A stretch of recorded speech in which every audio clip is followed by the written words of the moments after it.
Welcome to today's Cyber Sesh. I'm really happy to be joined by a former partner of mine and now security awareness program specialist, Caitriona Forde. Welcome, Caitriona. Thanks, Elliot. Great to be here with you. Great to have you. Really excited about today's chat. Obviously, it's a topic that's I'm super passionate about. I speak to a lot of my partners, and that's really around building and developing a true cybersecurity program, and really helping to change the cybersecurity culture, which is a major issue amongst all businesses, not just SMBs and enterprise and everything else in between. I think it's something that needs to be have more focus on. Everyone looks at from a cybersecurity perspective, looking at backup and endpoint protection and things like that, and not enough time spent on the human element, which is why we're here to discuss around developing a cybersecurity program today. I want to first sort of hand it over to you to do a bit more of an introduction around, CAIT, what you do, and particularly what you specialize in. Thanks. Yeah, and I suppose I'll start with my background. Where we met was in the IT MSP space. So I spent probably the large portion of my career, about 15 years in the managed services space. Started off pretty technical, as most of us do, and then ended up in different leadership roles such as service delivery manager and operations manager. Loved working with small to medium sized businesses, helping them with their technology. But I think it was around about 5 or 6 years ago when I was with a MSP here in Perth. I've seen the growing trend of cybersecurity and cyber threats impacting the customers that we served. There was one particular incident when I realized it was the human element that was letting us down most of the time. And I decided to go back and do my master's in cybersecurity. Never thought I would end up in an education role. Thought I was going to continue on to a technical role. Didn't even know that cyber awareness or cyber education was a thing back then. But shortly after I embarked on the journey and I'd left the MSP, knowing that I wanted to do something different, I started CAIT and I got speaking to a large cybersecurity firm in Perth here.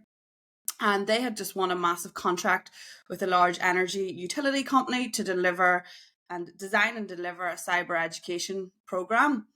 And they wanted to find resources, and they just felt that my skill set, the way I approached things, that I was a good fit.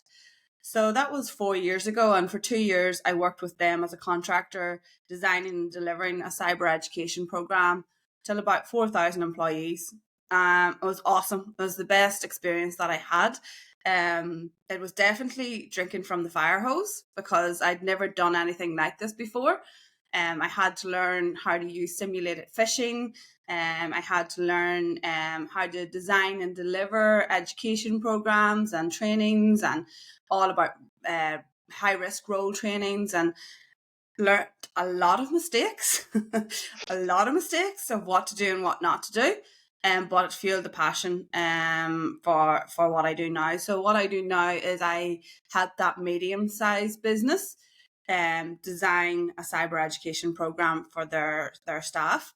I also, because I have still a huge passion for the MSP space, I mentor and coach and work with some MSPs here in Perth, helping them design their cyber education program or their offering for their clients and upskilling their staff in that area as well. Yeah, that's fantastic. I think we need a lot more people like you. When we look at things like frameworks and the Essential Eight, which everyone's talking about at the moment, Yeah, cyber education doesn't even exist in the Essential Eight, right? It's a next level up according to the ACSC or yeah, the ASD. So I think that needs to be changed. I think it will change in the future when they do a review, if they do a review at some point. But it's fantastic to see you promoting that, and I think a lot of other MSPs should be doing that as well. That sort of brings me to my next point, or my next question. What is, in your opinion, the difference between, a good cybersecurity culture versus just rolling out a cybersecurity awareness training, like a yeah. platform or something like that? Yeah, it's a great question. It's something that I've discovered over the last few years. And if you just take it back to yourself, you can be aware of something, but it doesn't mean that you're going to change that behavior. And at the end of the day, what we're trying to do is change how people operate and their behaviors around technology. And you think about driving a car, you're aware that you shouldn't speed. You're aware that you shouldn't use your mobile phone. You're aware that you shouldn't drink and drive, but people still choose to do it. Now, it could be that they're distracted and then they end up speeding, or, for some reason, something's alerted them on their phone and they've decided to check it. But again, these are things that has a serious consequence that can relate to a loss of life.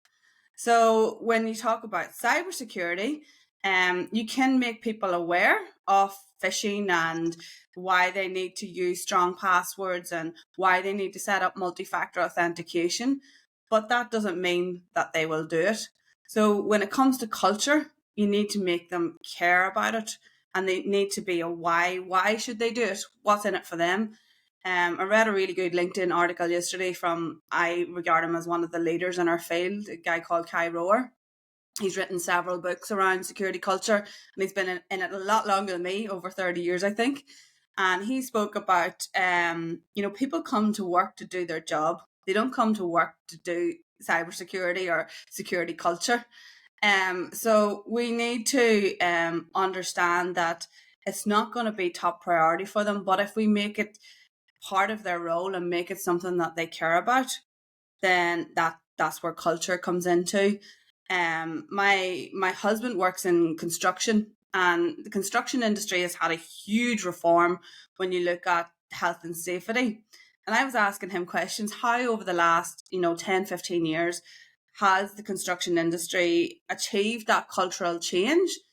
And he said basically it comes down to people care about other safety on the job. And he said we've in the industry they've seen a lot of people get hurt and people get killed. So now safety basically is everybody's job. It's not just the safety manager, or it's not just those in management levels of, it's everybody's responsibility.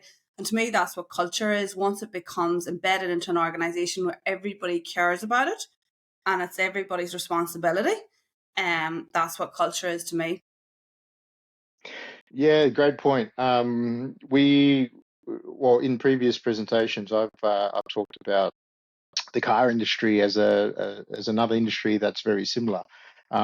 Typically, someone needs to die or someone needs to get badly hurt before any changes have occurred. But Mm, when I look at the industry across the whole, when I look at cybersecurity specifically across businesses, I think, and I've spoken to a lot of my colleagues about this, we're at that junction point now where change is happening because of everything that we've seen, all of the threats, all of the incidents are particularly in the last 12 to 24 months, the massive ones in Australia yeah, and across in New Zealand and Asia. We've seen several there as well, where that change is happening from all sides. Transformation is happening because of business goals changing, personal identifiable information. Users themselves are getting a bit more aware and want to protect their PII, for the likes of things like Medibank and Optus and all of those other big ones that have happened over the last several months. So I think that's all come together, and it's enough people being hurt that change is happening, and we've seen potential legislation being updated, the change of notifiable data breaches, particularly within Australia, coming very soon. I read the other day that that's almost ready to have that change, where yeah, they're removing that $3 million limit and making everyone basically liable, or directors liable in those specific areas. Well, like what you mentioned around, you mentioned MFA about not everyone using it. I know a lot of MSPs still struggle with that, and a lot of that comes with changing the culture. Within your experience, what's been the most effective way to help drive that culture? Is it accountability? Is it just a training program? In your opinion, what is that? it's a combination of things. Most organizations where I see that they roll out changes such as MFA, um, they have change management around it. And this is the thing. A lot of organizations don't communicate the why, and why it's important and why we're doing it. They just say we're doing it and that's it. And I think, you know, one of the things that I work with organizations is to create an environment where people feel safe to ask questions and they feel safe to own up to making a mistake as well. And sometimes, unfortunately, IT and cyber can get a bad rep within organizations. They're sometimes seen as the no people because we often, when asked for technology changes, if it's not secure, we say no. So it's helping businesses understand the why. I recently did an executive briefing, and in the middle of the executive briefing, a discussion came up about a wireless mouse that somebody within the organization had wanted to use. And when the IT team looked at the drivers, they deemed it as being risky, and therefore they didn't want the drivers to be installed on the network. They didn't explain the reason why. In the executive briefing, we explained the reasons why. And straight away, everybody's like, oh, now we get it. Yeah, we can't use that mouse. So it's not just saying no and not just saying we must use MFA or we must. It's doing education around the why and helping people understand that, yes, this is going to be a change in how you work, but it's going to make the organization more secure. And once you do that, honestly, that's the change and the behavioral change that you've seen. One of the other things that I do with a lot of organizations is try to make it fun and gamify it. It's Security Awareness Month, and I have my thoughts about having a Security Awareness Month. It has its pros and its cons, but this month I have quite several organizations that I work with. They're running different types of gamification, so games around phishing, so how to spot phishing emails. And like one organization, they're a mining company, they've offered a free or a new iPhone or a new Samsung for the winner of the game. Now straight away everybody wants to take part in this game because who wouldn't want to win a new phone? So it's creating that healthy and that positive you know, culture that cybersecurity, it's fun and it's engaging, but it's important they're learning at the same time. So there's loads of different ways to do it. You know, was a fantastic book by a lady called Dr. Jessica Parker. It came out quite a few years ago, and she talked about the ABCs of cybersecurity. So there's the awareness, which should change behaviors that should then be embedded into the culture. And unfortunately, a lot of people are just doing the awareness piece and they're not thinking about the behavioral change, or they're not thinking about the cultural change either. And I think that's, as an industry, that's where we need to move away from.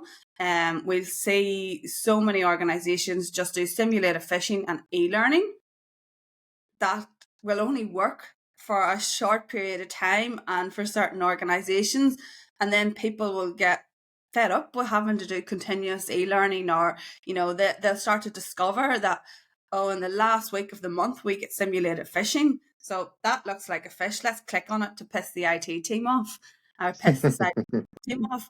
And I've seen that happen. You wouldn't believe the amount of organizations that actually happens in, and it's just because it has been very poorly communicated as to why they're running simulated phishing. And I've seen organizations that do it right, and the results that they get is amazing. I think that's what it is. It's helping people understand why we're doing these things, and it's not to make your job or your day any harder.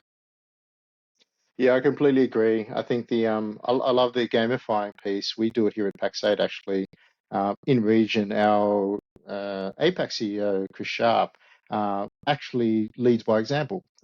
He steps up and says, if anyone can beat me, you're gonna win a case of beer or some sort of prize. So within region, we have our own little sort of gamifiers to sort of do better than the CEO on those phishing training and simulations.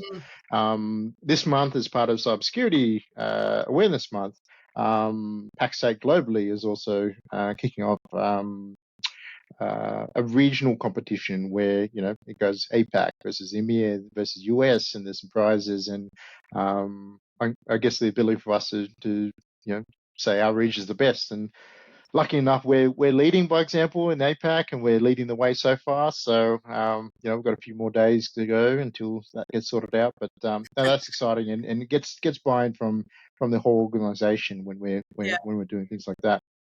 Um, you also touched on the point around people just rolling out some sort of online security awareness training, right? And just Yeah. doing phishing simulations and not doing it properly. Um, in your From your perspective, what could MSPs be doing more to create a more robust program as opposed to just getting a piece of software, rolling that out to their clients once or twice a year? What more could they be doing around building that and changing that security culture? The first thing that they need to do is understand the business. Every business operates differently. So coming up with a solution to, a program, say, you're going to have to understand the culture already within that organization and what works and what doesn't work.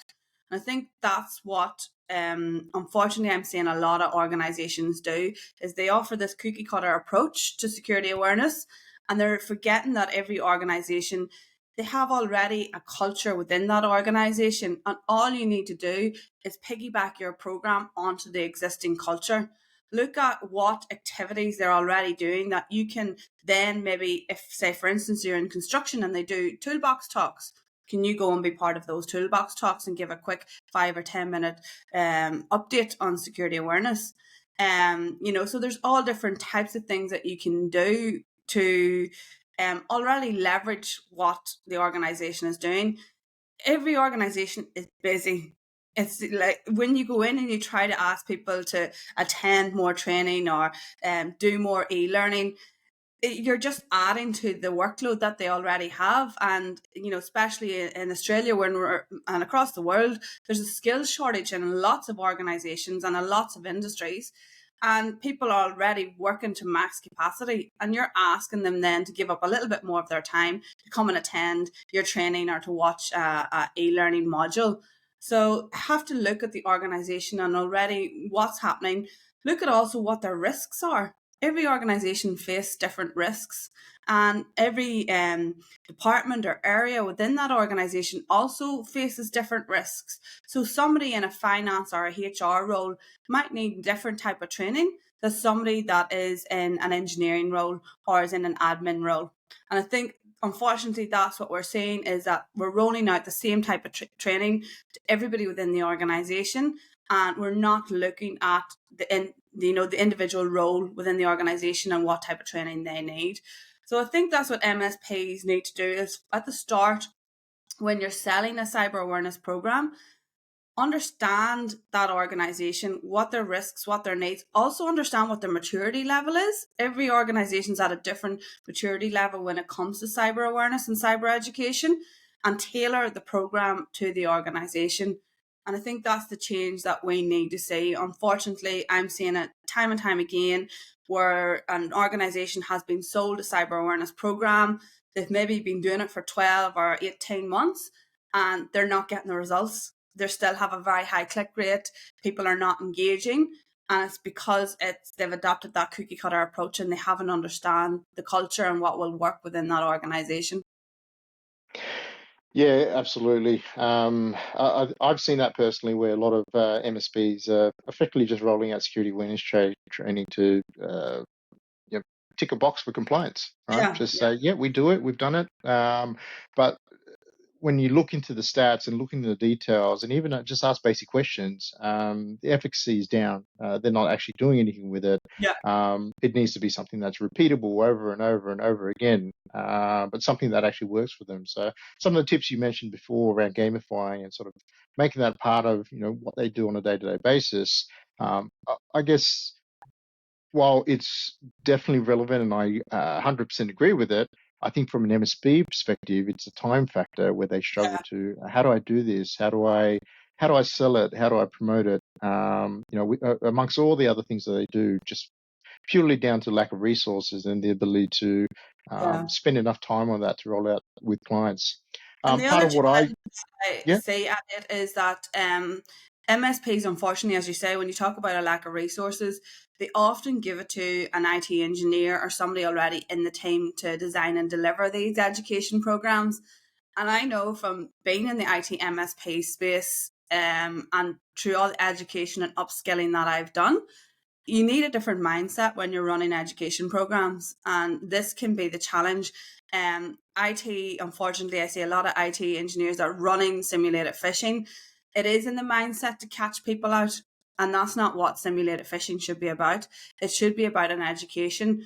And one of the things that I do with all the organizations that I work in is after the simulated fish, we educate on the results. You know, how many people actually reported that this was a simulated fish, and understand what the red flags are so that they can identify them the next time. One of the organizations that I've been working with now for 18 months, their local council, we've done quite an intensive cyber education program, and the results this year has been huge. So they use a tool, and they have a report button on their emails. And at the start of the year, a lot of people were reporting emails, but they were clean emails or they were spam. Now, through different types of education, posters and gamification, and doing facilitated training and lunch and learns, the stats have actually, as the year has gone on, the reported is actually threats. So people are now identifying what looks like a threat and reporting threats. The amount of clean emails that are being reported are next to none. And that's, people are actually understanding what a threat looks like, and we're rewarding and congratulating those that have upskilled and has learned to actually stop and look at what a threat is, instead of punishing them with more training when they click on a fish. And I think that's, unfortunately, that's what we're seeing is, you know, they do simulated fishing, and then the punishment if you click is do more training. And I've also heard of organizations that will, after a number of clicks, you might get locked out of your computer and been asked to do more training. I've heard of organizations, and I've actually worked with one who the CEO brought in a 3-strike rule. Click once, you get more training. Click twice, you get a written warning. Click 3 times, you lose your job. And that's just not going to change culture or behaviors within an organization. Yeah, I've seen that. There was an article I think a couple of weeks back where Yeah, a CEO was basically talking about that. You know, if yeah, you're a repeat offender, you should be fired. yeah, I I understand the idea around that is about, you know, reducing risk and protecting the company, but you know that's just going to scare people to not do the right thing. That's going to yeah. scare them to you know, report everything and just create more work for the IT team. Exactly, and not speak up as well. You know what, in a real life situation, and this is the thing that you need to remember: you're teaching them for the real life situation. So if they do click on a real phishing email, are they going to be comfortable to speak up and say something was suspicious about that? Can you check my computer? Or are they going to sit there and say nothing because they're afraid of getting into trouble? Hmm. Yeah. And you did mention you know, roles. Obviously, there's different risks within different organizations, but within their unique roles as well, there's you know, finance will have different risks from Yeah, the sales team, from the operations, from the warehouse. So having that targeted sort of campaigns to focus on, you know, what they would potentially get versus just a cookie cut approach, as you mentioned before, will sort of change the focus areas and understand what types of training actually need to roll out. yeah, and also you know, your IT team, sometimes they can be the most riskiest of the whole lot. When some of the larger organizations that I run simulated phishing, it's generally the IT team and the cyber team or an engineering team that often click. Because they do become complacent. So, you know, looking at who has elevated privileges, and, you know, the risks that they face with the role and the privileges that they have, and help and educate them as well. And understanding as well that, you know, especially in a help desk role in an MSP, it's a very fast paced role. You are very busy, you know, and you Hmm. have people at you. It's a very reactive role. So the stress levels in those roles can be very, very high. And often that's when mistakes can happen. And also, you know, it's just to get the job done. If you have a customer with a system that is down and you need to get it back online, you will do whatever it takes to get it back online, whether it's risky or not. And it's helping educate the IT teams as well around their risky behaviours. Yeah, it's usually the ones with the most risks are the most hesitant to change their culture. So, um, I think that needs to be led from the top down. As I mentioned, Chris Sharp sort of drives that locally at Pax8 APAC. How do you get decision makers and those sort of key stakeholders brought in amongst the people that you work with? Is it through things like tabletop exercises, or do you create some sort of specific program for them so that they understand the risk to their organizations and specifically to them? A lot of the success at the moment is, especially if they are in the supply chain for critical infrastructure, which a lot of industries are, looking at what it might mean for them in the future if they do. For example, I have one organization that one of their largest contractors is the defense industry. So helping the board and the exec understand that if they do have a cyber incident, there's a possibility they could lose their contracts, and then potentially lose their business.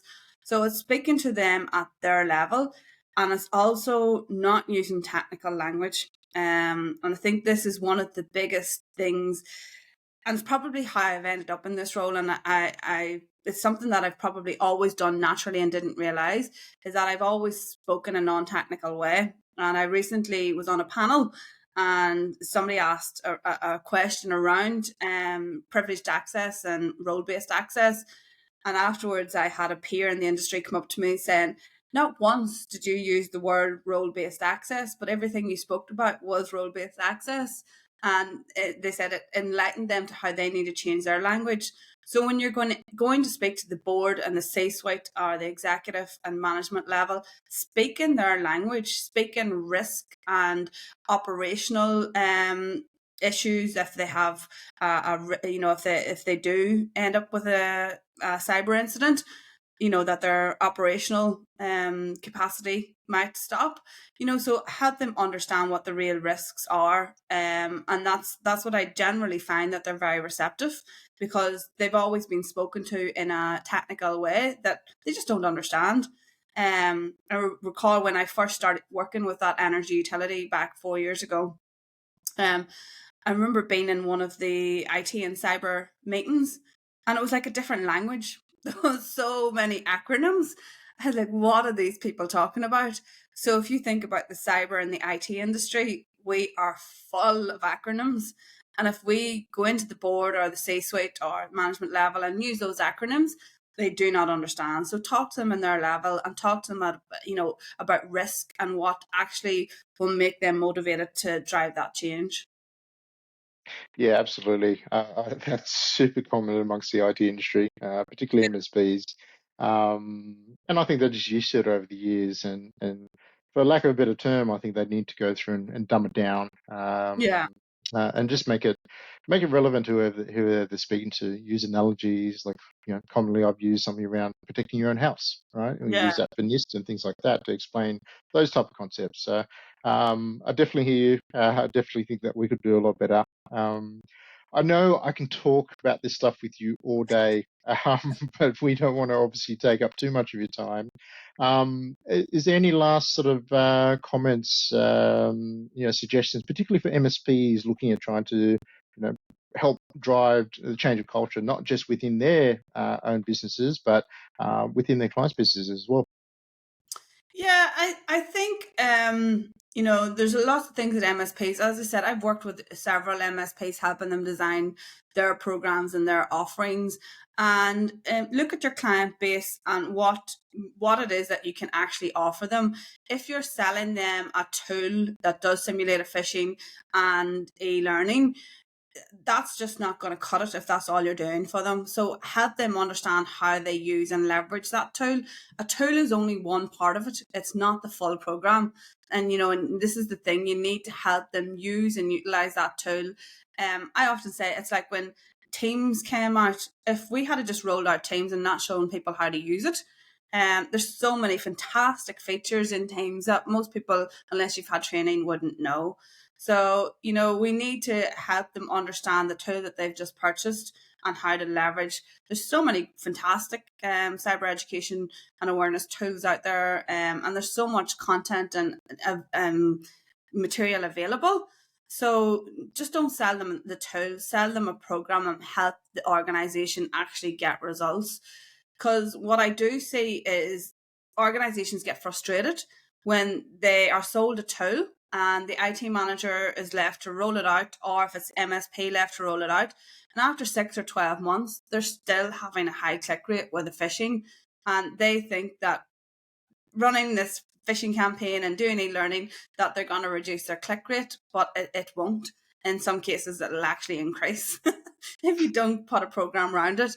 So be able to design a program around your tool that's more than just simulate phishing and e-learning, and facilitated training, lunch and learns, gamification, and don't do too much. You can do too much.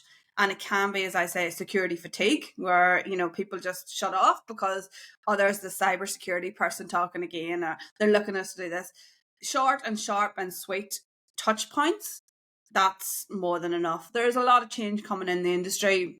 There's a lot of really good culture experts out there that are leading change. So if you're an MSP and you're serious about it, upskill a team member. I honestly believe that the best cyber awareness and education people are people that have a technical background, that understand and have been through a ransomware incident or have helped us at real life phishing, because they lived it and they have the stories to tell. Storytelling should be a massive part of all education because it makes it feel real. So upskill, identify somebody in your team that maybe has those great communication skills, that wants to maybe take their career in a different direction, and upskill them, send them to presentation training, things like that. That will definitely, your organisation will reap the rewards afterwards. And I think for the MSPs that I'm working with, is having somebody within that organisation that is a good communicator, that can speak at events, can host lunch and learns for their customers, can have that skill set within your organisation as well. Yeah, that's fantastic advice, and I think a lot of the partners that will be watching this, hopefully they picked up one or two things that they can take away and deliver within their organisations. If they can't, though, are you available? Is CAIT and yourself available for coaching or opportunities that have helped uplift and help partners actually drive that change in culture within their own organisations? Yeah, certainly. I love working with MSPs and I love coaching and mentoring them. Because I understand the challenges that they've had. I have to say it's a very rewarding industry, but it's a very challenging industry, and my hat goes off to them for still trying to do their best. So I mentor already quite a number of MSPs, and I also then design and deliver programs for the medium-sized business as well. So always open to having a chat. You'll find me on LinkedIn. I'm there all the time. I am speaking at a few conferences coming up. There's one I've just got told on Friday that I got accepted as a speaker for a conference here in Perth. So if you see me out and about, come and say hello. I love, as you probably can tell, I love having the chats. Yeah, definitely. I love chatting with you as well. It's always interesting and enlightening every time I speak to you. I learn something new every day, even though I've been doing this for quite some time as well. Thank you very much for joining me today. It has been lovely having you around. Hopefully, we get to do a lot more of this in the future. Thanks again. Appreciate your time. Not a problem. Thanks, Elliot.